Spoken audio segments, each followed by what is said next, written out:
But first to the absolute classic that ended in Notre Dame Stadium just a few minutes ago. The #4 Irish knocking off the #1 team in the land, the Clemson Tigers, with a 47-40 win in an epic 2-overtime thriller. The first Irish win over the top-ranked team in 27 years. And tonight we have team coverage of the Irish and the Clemson Tigers, a game we are sure to remember for a very long time. Megan's going to have the star of the game. Mark Sewell Jr. is at the stadium, and let's start our coverage with Chuck Freeby. Well, Maria, I spent the first half at the stadium, and for a place that only had a little over 10,000 fans in it, that place had a vibe tonight that something special would happen.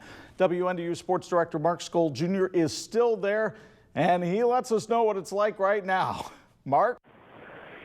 Chuck, 11,011 fans in the building tonight. I tell you what, I think Notre Dame fans made a wish because Notre Dame just pulled off an incredible win against a really good Clemson football program. Of course, you saw there on NBC, all the fans stormed the field. The students are all on the field. They're singing the alma mater right now with the student athletes, which is kind of weird during a global pandemic, but crazy game, amazing atmosphere, nothing like I've experienced here at Notre Dame, the first double overtime game for Notre Dame since that Texas game in 2016 in Austin, Texas. Incredible game, incredible atmosphere. You felt it from the very beginning of the game, even with 11,000 fans in this building.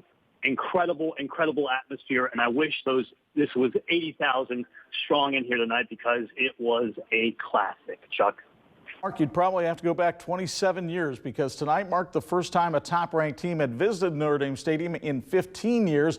And early on, the Irish showed they were clearly ready for the challenge. A raucous crowd delighted on the game's official first play from scrimmage. Kyron Williams takes the Ian Book handoff. He's even, he's leaving. 65 yards for the score. Irish bowled out to a 7-0 lead. 10-0 Irish when Clemson fires its first salvo. Cornell Powell gets behind Tariq Bracy.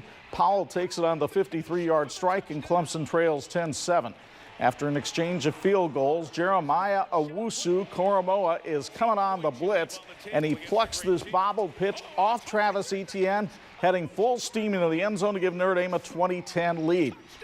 Clemson comes roaring back in the second half after a field goal. DJ Uiagalelei leads a 13-play drive, capped by this touchdown pass to Davis Allen. We're tied at 23.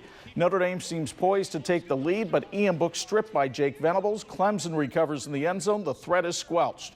26-26 in the fourth. Travis Etienne finally finds pay dirt on a 3-yard run. Clemson has its first lead of the night, but the Irish come back in the final minute. Ian Book found Avery Davis on a deep pass to the 4 and then finds him in the end zone here. Tied at 33, we head to overtime, and we'll pick it up in overtime number 2 when Kyron Williams will power this one into the end zone behind a great block from Tommy Tremble. Notre Dame up 47-40. The defense gets big sacks from Ogundeji and Dalen Hayes to set it up, and Notre Dame wins it in double overtime, 47-40. A raucous celebration still going on at Notre Dame Stadium. Well, before the game, we all went through our X factors on Countdown to Kickoff. Megan Smedley goes through the picks. And who was truly the difference maker tonight? Megan? Yeah, Chuck, we all knew Notre Dame's defense was going to have to step up in this game, so we all followed that with our X-Factor picks. Mark took defensive coordinator Clark Lee, and Lee, as a defensive coordinator, has now led Notre Dame, had opponents to 31 of 32 opponents to hold them less than 30 points, but of course that ended tonight. I had linebacker Drew White. He finished with 9 tackles, 1 tackle for a loss, and a pass breakup. Chuck had Kyle Hamilton. He also finished with 8 tackles, but we have to give our X-Factor of the night up to Jeremiah Owusu-Koramoah.